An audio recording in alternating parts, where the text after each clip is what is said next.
Assalamualaikum.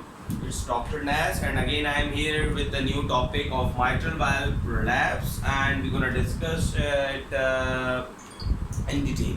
So first of all, we will discuss the causes of the mitral valve prolapse and how should we investigate it, what are its types, what is the difference between filial mitral valve and the prolapsed mitral valve, what are the signs and symptoms, what will you get on the examination, and how will you manage it. So as you are appreciating a picture which I have made just to show you guys that it is nothing but it is the elate. It's a displacement of mitral leaflet, either of it, either posterior or anterior. If it moves towards LA more than 2 centimeter into the LA, okay, the displacement of any mitral leaflet into LA, which would be more than 2 centimeter, is known as, and it called as, mitral valve prolapse. So its causes could be anything. It could be primary mitral valve prolapse. It is because of the thickening and because of the mitral valve the diseases, mitral valve leaflet diseases, and it could be secondary, which would have nothing but to the annular dilatation, and because of that annular dilatation, the coaptation becomes malpositioned and causes the mitral valve prolapse. Now the important thing is that what is difference between filial and prolapse. So filial mitral valve are the mitral valve, when you look on the echocardiography, then the filial mitral leaflet has tip as well as body. Tip as well as body should be into LA. But in the, however, the picture which I have made just to make you guys, so it's more of prolapse like this, but filial should be like this. So if this is the thing, then it is a filial, and if this is the thing, it is prolapse. So causes of filial are obviously infective endocarditis, ruptured cordae, and all these things. We are not going to discuss the filial mitral leaflet, but the prolapsed mitral leaflet. So the prolapsed mitral leaflet is the body into LA, but not the leaflet tips. And the classical mitral valve prolapse should have the thickening of more than 5 centimeter, more than thickening of more than 5. I think it is mm. So that those will be thickened mitral leaflets.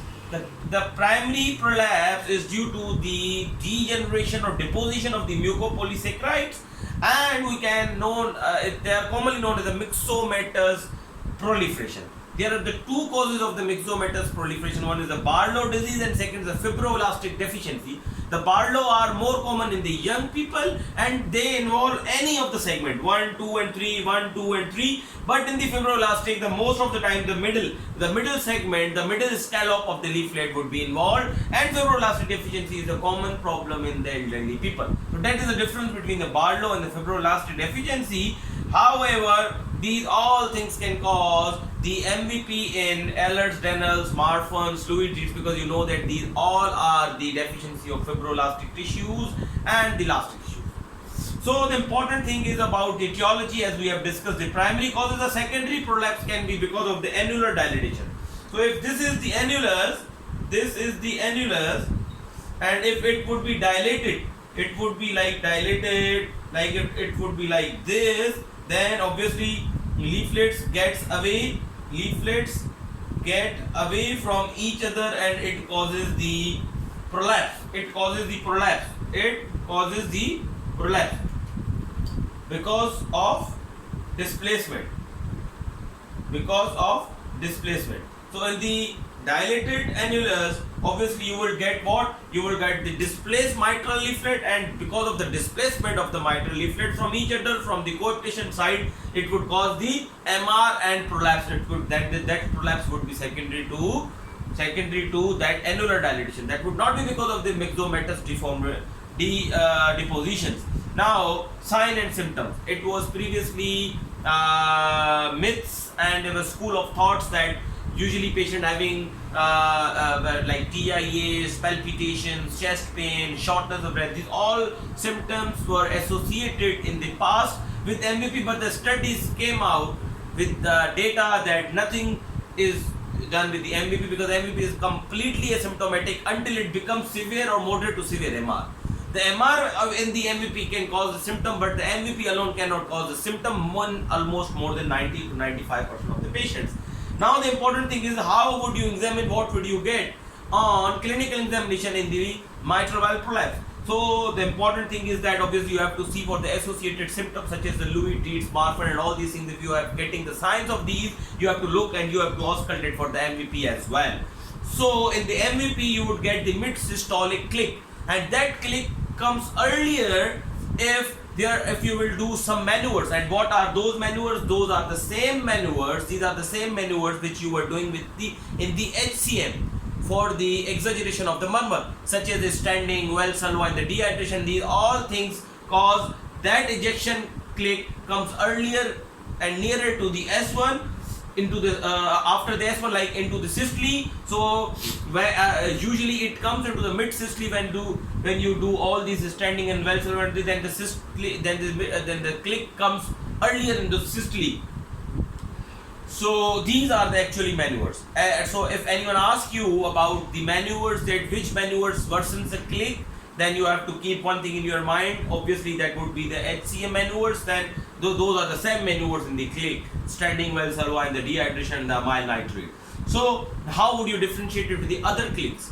The aortic click as well. There you can get the aortic click in the bicuspid valve, pulmonic click in the pulmonary stenosis. So how would you differentiate those with the mitral prolapse click? So it is very easy that the aortic and the pulmonic clicks are more and come earlier to the mitral valve prolapse clicks. Why? Because these are the clicks which are producing from the aorta and the pulmonary infundibulum. So obviously they would cause earlier clicks than the mitral valve. Mitral valve are far away from this your outflow areas. So outflow areas produces the clicks earlier than the areas which are away from the outflow tract. That is the reason mitral valve prolapse causes the click which comes later than those. If you have all these clicks, so how would you differentiate if your examiner asks you that, Doctor, how would you appreciate it that this comes later into the systole? Then you have to tell him that I have compare it with the carotid stroke. So if the carotid strokes come earlier and the click comes later, it means that click is systolic, but it is the mitral valve predicts. But if it is coming with the stroke, it could be what? It could be PS and obviously AS secondary to the bicuspid valve, and you have to differentiate it accordingly as we have discussed in the AS and the PS. Obviously PS is the right-sided murmur, so it would be accentuate on the inspiration, and the left side of that murmur would be accentuated on those. But that is the only click, that is the click which does not accentuate on the inspiration in the PS patient. That is the only right heart sound which will not accentuate on this, but the area would be obviously pulmonic, and in that condition in the aorta you will get the area would be the aortic. So that is the important thing. That is the only right heart sound which will not accentuate on the inspiration, the pulmonic click. So how would you manage it? Yes, it is asymptomatic, nothing to do. You have to just monitor the patient. You have to just follow up the patient yearly with the regular or annual echocardiographic. If your patient has the moderate to severe MR, if you like moderate to severe, like moderate MR. If your patient has a severe MR and it is an indication to repair it according to the guidelines which we will discuss in the MR section, then you have to obviously treat it, and you have to treat it with the repair, especially if the posterior mitral leaflet is involved. Why? Because mitral valve prolapse is nothing to do with the problem with the whole valve, but the whole mitral valve apparatus, but is a problem with the prolapse. You can, if it is repairable, you have to repair it, because obviously mechanical valve and the prosthetic valve has its own complication. So in mitral valve prolapse, the target and the focus would be repair, but if the valves are not repairable, such as if it is severely degenerative or severely like having the due to Barlow and the fibroelastic deficiencies, the valves are thick and severely degenerative, then obviously you cannot repair them. The beta blocker and ACE inhibitors according to their need. If your patient has low ejection fraction, you have to give the beta blocker and all these secondary to MR, and obviously you have to treat the MR. And you can give beta blocker in your patient having the palpitation. Some of the time patient having the complaint of the palpitation secondary to the MVP, though there is no data to support this symptom. However, you can give the beta blocker in your patient if they are coming to you in the clinic with the MVP, the symptom of the palpitation. So with that thing, you will not leave your patient into the woods, but obviously you have to evaluate it. You have to evaluate them for the ventricular arrhythmias and the supraventricular arrhythmias, and after evaluating it, along with the evaluation, you have to counsel them for the smoking cessation, abstaining alcohol and abstinence from the alcohol, caffeine, and all those things which can exaggerate the palpitation. So this was a very brief lecture about the mitral valve prolapse. I hope that I have made myself clear about the MVP, and I have covered all the section. So spread this knowledge as much as you can. It's your Dr. Nas. Please subscribe my channel and press the bell button for the future updates in the future videos. Thank you. And in the next lecture, inshallah, we will do a quick review about the right-sided valves. The all four pathologies of the right-sided valve are like the PS, PR, TS, TR. I will try to cover it into the 1 or 2 lectures, and then we'll move towards the prosthetic valve and the infective endocarditis. Take care. Love.